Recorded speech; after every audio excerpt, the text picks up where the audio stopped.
Hi guys, these arrest warrants that I'm holding right here are filled with personal accounts and victim interviews of some people who say that school administrators tried to placate both parents and students who were actively complaining about a teacher's sexual misconduct at the Plymouth Center School.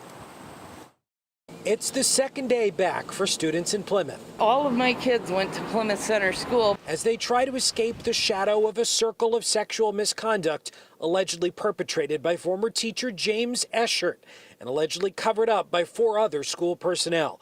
Finally reported to DCF by the principal of a separate school. And the kids have to come first, especially, if you dedicate your whole career to them. All 4 women charged with failing to report sexual abuse were released on a promise to appear. We tried to talk to 2 of them. Only the dogs were home at the Bristol house of math interventionist Rebecca Holleran. Hello. It's Matt Caron with Fox 61 News looking for Melissa.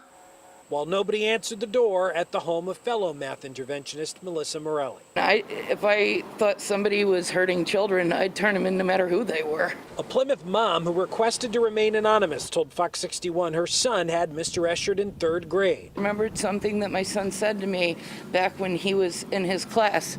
He was having problems with some assignments. He didn't do a couple of assignments. And I asked him, I said, isn't your teacher going to be mad at you that you didn't do that? And he said, no, Mr. Eschert really only pays attention to the girls.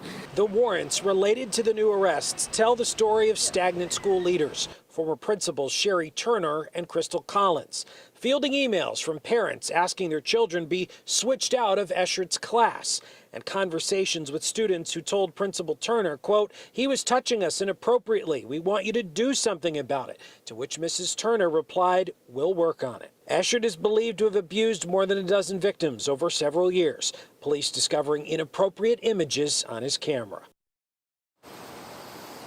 All 4 women will be arraigned in New Britain Superior Court, some on September 7th, others on September 12th. Both school and town officials still remain very tight-lipped about this investigation, but they do tell me that student safety is priority number 1. Sarah? Well, Matt, was there anything else ever placed into Eschert's permanent employment file? Did he have a history?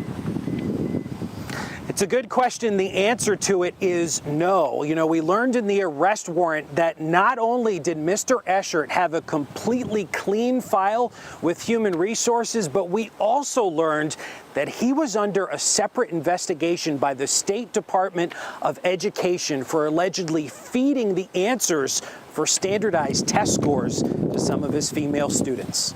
We're live here in Plymouth outside the police department. Matt Caron, Fox 61 News.